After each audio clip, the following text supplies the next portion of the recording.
जय हिंद दोस्तों। आज के डेट में गाड़ी लेना आसान है पर उसको सेफ रखना सबसे ज़्यादा मुश्किल, और ज़्यादातर लोग यही गलती करते हैं। इंश्योरेंस में पैसे बचाते बचाते अपना लाखों का नुकसान करा देते हैं। तो आज वीडियो में आप लोग को बताऊंगा कि इंश्योरेंस क्या होता है, आप लोग को कौन सा इंश्योरेंस लेने चाहिए और क्या एड ऑन्स जरूरी लेने चाहिए। आज वीडियो में आप लोग को बताऊंगा, इसलिए वीडियो को विदाउट स्किप के एंड तक देखना, क्योंकि मेरे ही सामने ऐसे केस हुए कि उनकी गाड़ी चोरी हो गई, उनको क्लेम ही नहीं मिला, गाड़ी एक्सीडेंट हो गया, उनको क्लेम नहीं मिला। तो आज वीडियो पूरा देखो, आप लोग को अच्छे से इंश्योरेंस समझाने वाला हूँ कि इंश्योरेंस आपके लिए कौन सा बेस्ट होगा।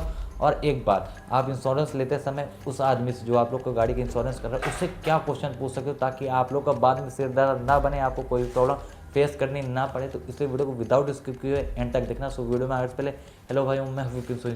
चलिए वीडियो को शुरू करते हैं। तो चलिए सबसे पहले समझ लेते हैं कि इंश्योरेंस होता कितने टाइप का है। तो इंश्योरेंस बेसिकली भाई लोग दो टाइप का होता है, एक थर्ड पार्टी इंश्योरेंस होता है और एक कम्प्रिहेंसिव इंश्योरेंस होता है। सबसे पहले समझते हैं टीपी या कहें थर्ड पार्टी इंश्योरेंस को। तो ये जो इंश्योरेंस होता है ना, इसमें आप लोग का ऑन डैमेज मनी कहने का आप लोग का गाड़ी का डैमेज कवर नहीं होता, इसमें आप लोग का सामने वाली गाड़ी का डैमेज कवर होता है।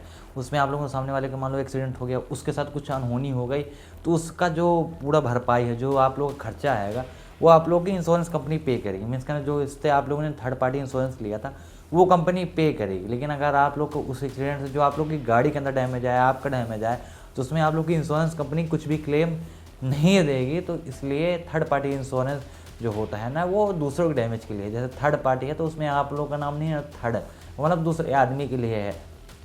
पहले आप हो गए तो उसमें आपको क्लेम नहीं मिलेगा, सेकंड आप लोग की गाड़ी होगी उसको भी क्लेम नहीं मिलेगा। थर्ड पार्टी जो तीसरे आदमी है या तीसरा नुकसान हुआ है, उसका ये इंश्योरेंस में उसका ये कवर होता है, उसको क्लेम दिया जाता है। लोग भाई लोग नई गाड़ी लेते हो तो उसमें आप लोग को ये 3 साल पहले से ही दिया जाता है। जब आप लोग गाड़ी लोगे तो ये 3 साल का थर्ड पार्टी इंश्योरेंस दे के देती है कंपनी, और 5 साल का आप लोग के नई गाड़ी के अंदर, बाइक के अंदर होता है। चलिए आप समझ लेते हैं कॉम्प्रिहेंसिव इंश्योरेंस क्या होता है। देखो भाई लोग, रियल प्रोटेक्शन यही होती है आप लोग की गाड़ी की, क्योंकि इसमें आप लोग का, अगर आप लोग मान लो आप लोग की गाड़ी का एक्सीडेंट हो जाए, या फिर आप लोग की गाड़ी में आग लग जाए, या फिर आप लोग की गाड़ी चोरी हो जाए, या फिर मान लो आप लोग की गाड़ी फ्लड में डूब जाए, या फिर आप लोग का कुछ नेचुरल डिजास्टर के कारण आप लोग की गाड़ी में डैमेज आ जाए, या फिर और जो डैमेज होते हैं, मीन्स कहना जो पूरा आप लोग की गाड़ी के अंदर डैमेज आएगा, उसमें आप लोग को सबका क्लेम दिया जाता है इस इंश्योरेंस, कम्प्रिहेंसिव इंश्योरेंस के अंदर। लेकिन इस इंश्योरेंस के अंदर कई एड ऑन्स होते हैं, अगर आप लोग उस एड ऑन्स नहीं लोगे तो फिर आप लोग का खर्चा ज़्यादा भारी पड़ सकता है। तो चलिए आप समझ लेते हैं एड ऑन्स क्या होते हैं। तो सबसे अच्छा एड ऑन होता है जीरो डिप्रिसिएशन, यह है जीरो डेट का। इसमें क्या होता है, जो टूटेगा उसका फुल पैसा आप लोग की इंश्योरेंस कंपनी देगी, चाहे वो रबड़ हो, फाइबर हो, प्लास्टिक हो, सब कुछ का आप लोग को कवर या कहीं क्लेम मिला जाएगा। लेकिन अगर आप लोग मान लो जीरो डेप्थ का इंश्योरेंस नहीं लेते हो तो फिर आप लोग क्लेम लेते हो तो आप लोग अपनी जेब से 40 से 50 हज़ार रुपये कंपनी को देने पड़ सकते हैं। फिर आप लोग बोलोगे भाई हमारी इंश्योरेंस कंपनी बेकार है। नहीं, इंश्योरेंस कंपनी बेकार नहीं है, आपने जीरो डेप्थ इंश्योरेंस नहीं लिया। जब आप लोग साइन कर रहे हैं तभी आप लोग ये पूछ लेना चाहिए था। और हाँ, ये जो इंश्योरेंस होता है, जीरो डेप्थ का इंश्योरेंस होता है ना, ये बेसिकली आप लोग को 5 साल तक मिलता है। इसको आप लोग 5 साल तक अपनी गाड़ी के अंदर रख सकते हो। 5 साल से ऊपर हो जाता है तो इंश्योरेंस कंपनियां जीरो डेप्थ का इंश्योरेंस या कहीं जीरो डेप्थ का एड ऑन देने में काफ़ी ज़्यादा हिचकिचाती हैं, कहीं मे भी नहीं मिल पाता है। तो ये आप लोग बेसिकली 5 साल तक मिलता है। दूसरा एड ऑन है इंजन प्रोटेक्शन। इसमें क्या होता है, बहुत से लोग इसको भी इग्नोर करते हैं कि अरे हाँ हम सर्विस टाइम टाइम कराएं, क्या दिक्कत नहीं, दिक्कत आ सकती।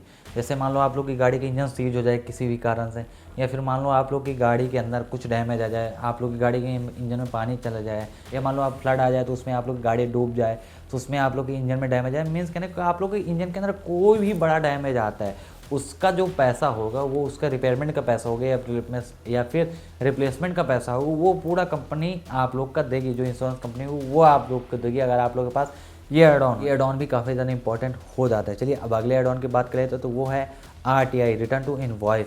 ये इंश्योरेंस का एड ऑन काफ़ी तगड़ा होता है, मीन्स काफ़ी इंपॉर्टेंट वाला होता है, आप लोग को लेना ही चाहिए। होता है कि जैसे मान लो आप लोग की गाड़ी ली, आप लोग की गाड़ी चोरी हो जाए या फिर टोटल लॉस में चली जाए ना, तब ये इंश्योरेंस या कहें तब ये एड ऑन सबसे ज़्यादा काम आता है। इसमें क्या होता है, मान लो जैसे आप लोग की गाड़ी है, आप लोग ने 3-4 साल गाड़ी यूज़ करी, उसकी मार्केट वैल्यू अब हो गई है 5 लाख रुपए। जब आप लोगों ने ली थी वो उसकी एक्स शोरूम प्राइस थी मान लो 8 लाख रुपए।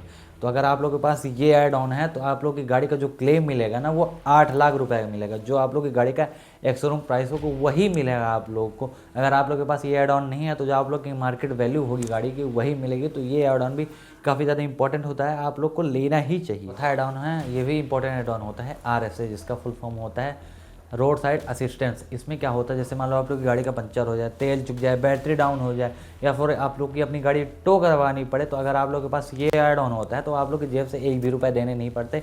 अगर आप लोग की गाड़ी मान लो कहीं ऐसी जगह फंस गई है, आप लोग को टो करवा के जाना पड़े, फिर आप लोग की जेब से पैसे लेंगे। इसमें अगर आप लोग के पास ये ऐड ऑन है तो ये कंपनी इसका पे करेगी, तो ये भी काफ़ी तगड़ा ऐड ऑन होता है, आप लोग को लेना चाहिए। और ऐड ऑन होता है एनसीवी प्रोटेक्शन। इसमें क्या होता है, अगर मान लो आप लोग ने साल के अंदर छोटा मोटा क्लेम कर दिया है तो उससे क्या होता है, आप लोग की एनसीवी वैल्यू कम नहीं होती, वो सेफ रहती, तो आप लोग को ये ऐड ऑन भी ले लेना चाहिए। चलिए अब बात कर लेते हैं उन क्वेश्चंस के बारे में जो आप लोग की कंपनी का एग्जीक्यूटिव है, मतलब जो इंश्योरेंस कंपनी का एग्जीक्यूटिव है, उससे आप लोग को ये सवाल ज़रूर पूछने चाहिए और आप लोग इंश्योरेंस लेते समय बच जाओगे अगर आप लोग उनसे ये सवाल पूछ लोगे। नंबर 1 है, पॉलिसी में क्या क्या कवर है, क्या जीरो डेप्ट इंक्लूडेड है, कितनी क्लेम लिमिट है, मतलब कहने का कितनी बार हम इसको क्लेम कर सकते हैं, कैशलेस गैराजेस इसके कितने हैं कंपनी के, मीन्स कहने का जहाँ पे आप लोग को कैशलेस गैराजेस का मतलब ये है कि जहाँ पे आप लोग को पेमेंट नहीं करनी पड़ेगी। नहीं तो बहुत जगह ये होता है ना कि इंश्योरेंस तो मिलेगा लेकिन आप लोग को सबसे पहले पैसे भरने पड़ेंगे, तो ऐसा पता कर लेना चाहिए आप लोग कहाँ पास नहीं है। तो इस तरह आप लोग को बेस्ट होगा जब आप लोग ये इंश्योरेंस मीन्स कहने कि ये क्वेश्चन पूछोगे ना तो ये काफ़ी अच्छा होगा, नहीं तो आप लोग फंस भी सकते हो, आप लोग अपनी जेब से पैसे भरने पड़ जाएंगे अगर आप लोग उससे ये क्वेश्चन नहीं पूछते हो। अगर ये क्वेश्चन पूछोगे तो आप लोग से बता दें कि भाई लोग हाँ यहाँ पे आप लोग इंश्योरेंस क्लेम करोगे तो आप लोग को पैसे देने की जरूरत नहीं पड़ेगी, जो छोटा मोटा खर्चा है वही देना पड़ेगा। तो और क्या क्वेश्चन है उसको भी जान लो। इंजन कवर इंक्लूडेड है, आरटीआई मिल रहा है कि नहीं, वो जो मैंने आप लोग को पहले बताया, कंज्यूमेबल कवर्स मिलेगा या नहीं, आईडीवी कितना। तो यही क्वेश्चन आप लोगों को अपनी कंपनी से पूछना चाहिए जिससे आप लोग इंश्योरेंस ले रहे हो, तो आप लोग सेफ जोन में रहोगे। चलिए अब बात कर लेते हैं कब आप लोग इंश्योरेंस रिन्यू कराना पड़ेगा और इंश्योरेंस क्या कुछ वैलिडिटी होती है। देखो ये जो थर्ड पार्टी इंश्योरेंस होता है ये आप लोग का 3 साल तक वैलिड होता है, और जब आप लोग नई गाड़ी लेते हो तो उसमें ये मतलब पहले से ही आता है, आप लोग जब गाड़ी एजेंसी से निकलती है ना तभी आप लोग को ये इंश्योरेंस मिल जाता है, और इसकी वैलिडिटी होती है 3 साल, मैंने आपको पहले ही बता दिया। और ये जो कम्प्रिहेंसिव इंश्योरेंस होता है ना ये आप लोग को साल दर साल रिन्यू कराना पड़ता है, और ये जो जीरो डेप्थ का इंश्योरेंस होता है ना ये कम्प्रिहेंसिव इंश्योरेंस तो आप लोग को मिल जाएगा, लेकिन ये जो जीरो डेप्थ का इंश्योरेंस होता है ये आप लोग को हर साल नहीं मिलता है, मीन्स हर साल तो रिन्यू कराओगे, और ये आप लोग एटलीस्ट 4 से 5 साल तक ही आप लोग को ये जीरो डेप्थ का इंश्योरेंस एक है एड ऑन दिया जाता है। तो ये भी आप लोग को ध्यान रखना चाहिए। बहुत से लोग क्या करते हैं ना इंश्योरेंस टाइम पे नहीं करवाते, तो ये भी काफ़ी ज़्यादा इलीगल हो जाता है। अगर मान लो आप लोग की गाड़ी के अंदर इंश्योरेंस नहीं है और आप लोग रोड पर चलोगे ना तो आप लोग के ऊपर चालानी कार्रवाई भी पुलिस कर सकती है, इसलिए आप लोग की गाड़ी का इंश्योरेंस करवा के ही रखना चाहिए। और एक बात, अगर आप लोग लेट इंश्योरेंस करवाते हो ना तो आप लोग को जीरो डेप्थ मिलने में भी काफ़ी ज़्यादा दिक्कत होती है, आप लोग की एनसीबी भी घट जाती है।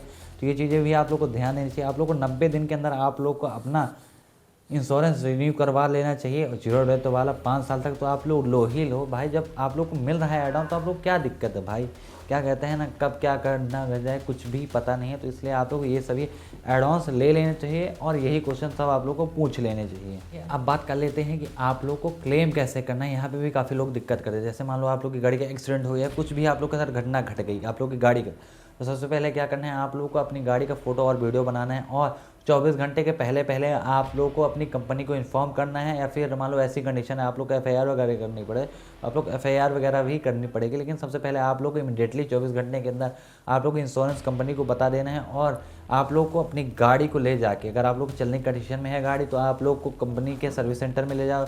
आप लोग की टाटा की गाड़ी है तो टाटा के सर्विस सेंटर में ले जाओ, होंडा की है तो होंडा के, या फिर आप लोग थोड़ा सा दूर ऐसे ही रहो जहाँ पे इनके सर्विस सेंटर नहीं है तो फिर आप लोग लोकल गैराजेस में ले जाओ, लेकिन वहाँ पे गैराजेस उस गैराजेस में ले जाओ जहाँ पे आप लोग का कैशलेस पेमेंट हो जाए, मीन्स कहना कि जहाँ पे आप लोग को पैसे ना देने पड़े, जो आप लोग की गाड़ी बने, आप लोग की कंपनी ही पैसे दो, तो वहाँ पे ले जाके आप लोग अपनी गाड़ी का क्लेम ले सकते हो, और वहाँ पे आप लोग को छोटा मोटा ही अमाउंट देना पड़ेगा, मिनिमल खर्चे ही आपके ऊपर आएंगे। तो ये सब चीज़ें आप लोग को ध्यान रखनी चाहिए, ऐसे आप लोग इंश्योरेंस क्लेम करना है। चलिए अब बात करें तो वो गलती के बारे में जो लोग इंश्योरेंस लेते समय कर देते हैं, तो ये गलतियां आप लोग को नहीं करनी है। चलिए उसकी बात कर लेते हैं। क्या करते हैं लोग, देखते हैं कि हमारा सबसे सस्ता इंश्योरेंस कौन सी कंपनी कर रही है उससे ले लेते हैं, एड ऑन्स पे बिल्कुल भी ध्यान नहीं देते, रिन्यूएबल भी नहीं करते, मीन्स कहने रिन्यू भी अपना इंश्योरेंस नहीं करवाते, आरटीआई भी नहीं लेते, फिर कहेंगे कि यार हमारे साथ इंश्योरेंस कंपनी ने हमें चूना लगा दिया। नहीं भाई, जब आप साइन कर रहे थे ना तभी आपने अपने हाथों से ही ये किया कि हाँ मैं चूतिया बन रहा हूँ, मतलब बेवकूफ़ मैं बनाया जा रहा हूँ, आप लोग तभी साइन करिए। आप लोगों ने इंश्योरेंस कंपनी से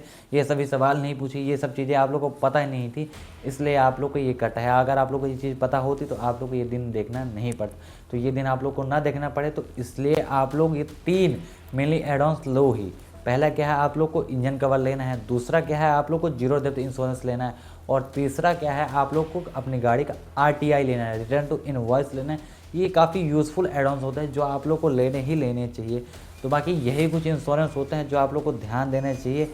बाकी आप लोग बताना इस इंश्योरेंस में से आप लोग क्या गलती करते। तो और ये वीडियो आप लोग को हेल्पफुल लगी हो तो इस वीडियो को अपने दोस्तों के साथ और अपनी फैमिली मेम्बर के साथ भी शेयर कर देना, क्योंकि ये ज़्यादातर लोग गलती करते ही हैं और उनका क्लेम नहीं मिलेगा, फिर बाद में वो उनको 40 से 50 हज़ार रुपये के या कहीं इससे ऊपर का भी उनको अपने पैसे जेब से देने पड़ सकते हैं। इसलिए इस वीडियो को अपने दोस्तों के साथ हर एक जगह फैला दो। बाकी वीडियो इन्फॉर्मेटिव लोग कमेंट में बताना। बाकी आप लोग का इंश्योरेंस लेके क्या कन्फ्यूजन था मेरे को वो भी कमेंट में जरूर बताना। बाकी यहाँ तक वीडियो देखने का बहुत बहुत धन्यवाद। मैं आपसे मिलूंगा नेक्स्ट वीडियो के अंदर, तब तक के लिए जय हिंद, जय भारत, जय सिया राम, बाय बाय।